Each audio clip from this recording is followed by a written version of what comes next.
नमस्कार दोस्तों, स्वागत है आपका मेरे YouTube चैनल हैप्पी फूड्स पर। मेरा नाम है संदीप यादव। दोस्तों, जैसा आप देख ही रहे हैं, पिछले कुछ दिनों से हम चर्चा कर रहे हैं ब्रेकफास्ट को लेके। दोस्तों, आज की वीडियो में भी हम एक ऐसे ब्रेकफास्ट को शामिल करने जा रहे हैं जिसको हर कोई, चाहे गांव में रहने वाला हो, चाहे गली मोहल्ले में रहने वाला हो या किसी शहर में रहने वाला हो, वो इसका सेवन करता ही करता है। दोस्तों, हम बात कर रहे हैं मार्केट से मिलने वाले ब्रेड के बारे में। दोस्तों, ब्रेड कई तरह की मार्केट में अवेलेबल रहती है। आप जैसे देखते होंगे, एक वाइट ब्रेड आपको दिखती होगी, एक ब्राउन ब्रेड आपको दिखती होगी और एक आटा ब्रेड के नाम से भी मार्केट में अवेलेबल है। दोस्तों, आज जानते हैं कि इन हमें ब्रेकफास्ट में या तो घर से में जो रोटियां बनती हैं उनका सेवन करना चाहिए या इन ब्रेड को अपने खाने में या अपने ब्रेकफास्ट में शामिल करना चाहिए। अपने बच्चों को इस ब्रेकफास्ट को देना चाहिए, अपने घर में खुद को या अपने कोई भी मेंबर्स हो उसको इस ब्रेकफास्ट का सेवन कराना चाहिए या नहीं कराना चाहिए। आज इसी फैक्ट को हम जानने की कोशिश करेंगे। दोस्तों, क्या होता है कि हम दिनचर्या में इतने व्यस्त रहते हैं, हमारे पास समय नहीं होता, तो हम क्या करते हैं, जल्दबाजी में एक इजी ऑप्शन अडॉप्ट कर लेते हैं और उसको निरंतर चलाते रहते हैं।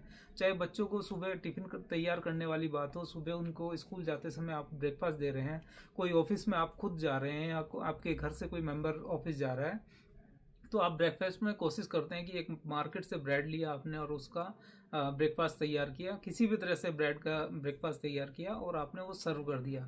वो आपको थोड़ा सा एक मॉडर्न ब्रेकफास्ट नज़र आता है घर में बनी हुई रोटी की अपेक्षा। तो दोस्तों, आज फैक्ट जानते हैं वास्तव में ये ब्रेड हमारे लिए हेल्दी है या अनहेल्दी है। दोस्तों, अगर बात करें ब्रेड किन किन सामग्रियों से बनता है, उनके इंग्रेडिएंट्स क्या क्या हैं, तो आप जानिएगा। अगर आप वाइट ब्रेड का सेवन कर रहे हैं तो उसमें ज़्यादातर मैदा इस्तेमाल किया जाता है, जो रिफाइंड करके, आटे को रिफाइंड करके मैदा प्रोसेस करके मैदा तैयार होता है। उसमें से जितने भी पोषक तत्व हैं, जो उसकी ऊपर की लेयर है जिसको हम चोकर या ब्रान के नाम से जानते हैं, उसको हटा दिया जाता है और उसमें ज़्यादा उसकी कार्बोहाइड्रेट की मात्रा ज़्यादा हो जाती है, यानी कि वो अनहेल्दी की तरफ चला जाता है। दोस्तों, उसके साथ उसमें रिफाइंड ऑयल, कोई सा भी ऑयल कौन सा यूज़ कर रहे हैं, शुगर का यूज़ कर रहे हैं, यीस्ट का यूज़ कर रहे हैं और कुछ प्रिजर्वेटिव भी मिलाए जाते हैं ब्रेड को तैयार करते समय। ऐसे ही अगर ब्राउन ब्रेड की बात करें, ब्राउन ब्रेड में भी काफ़ी पोर्शन में मैदे का इस्तेमाल किया जाता है, फिर उसमें कुछ आटा इस्तेमाल किया जाता है। सिमिलरली वही ऑयल्स का, शुगर का, सॉल्ट का और प्रिजर्वेटिव का इस्तेमाल करके इसको ब्रेड को तैयार किया जाता है। दोस्तों, अगर बात करें आटे ब्रेड की, तो मार्केट में मिलने वाला आटा वो किसी भी क्वालिटी का हो सकता है। आप नहीं जानते उसकी क्वालिटी क्या होगी, आप नहीं जानते उसमें ऑयल कौन सा इस्तेमाल किया होगा, आप नहीं जानते उसमें शुगर कौन सी इस्तेमाल की होगी, आप नहीं जानते होंगे उसमें कैसे प्रिजर्वेटिव इस्तेमाल किए गए होंगे उसको बनाते समय।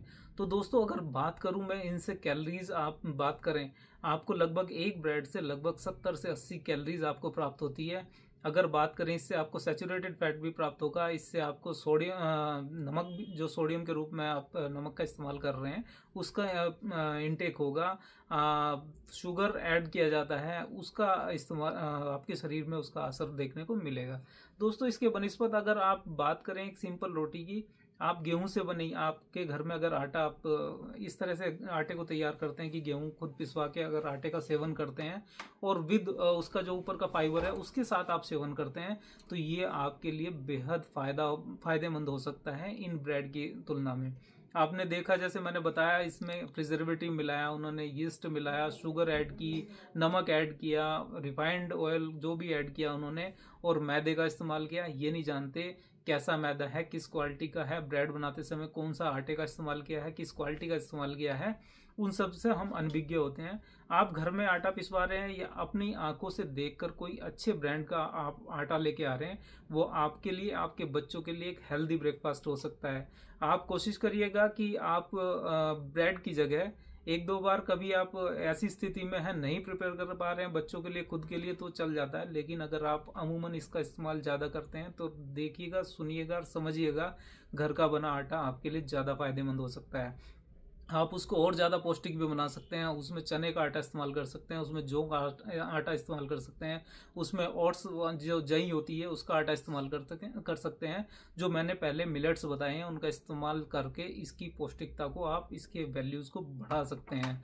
दोस्तों, अगर बात करूँ इनके जीआई मान की, जितने भी प्रोसेस्ड आइटम है इनका ग्लाइसेमिक इंडेक्स ऑटोमेटिकली रिफाइंड होने की वजह से, प्रोसेस्ड होने की वजह से बढ़ जाता है। ब्रेड की बात करें तो उसका ग्लाइसेमिक इंडेक्स आपको 70-75 के आसपास देखने को मिलेगा, जो हाई ग्लाइसेमिक इंडेक्स है। और वहीं अगर रोटी की बात करें तो गेहूं वाले जितने भी पोषक तत्व हैं वो आपको मिलेंगे। इसके साथ साथ आप किसी और एडिशनल खाद्यान्न को शामिल करते हैं तो उसके पोषक तत्व भी आपको प्राप्त होंगे। तो दोस्तों ये आप कोशिश करिएगा कि इनकी अपेक्षा आप घर में बने आटे से रोटियों का सेवन करें, अपने बच्चे को खिलाएं, आपके स्वास्थ्य के लिए अच्छा होगा। दोस्तों यही आज की वीडियो का कंटेंट था। वीडियो आपको कैसी लगी कमेंट सेक्शन के माध्यम से जरूर बताइएगा। अगर आप मेरे चैनल पर नए हैं तो चैनल को शेयर और सब्सक्राइब जरूर करिएगा। नमस्कार।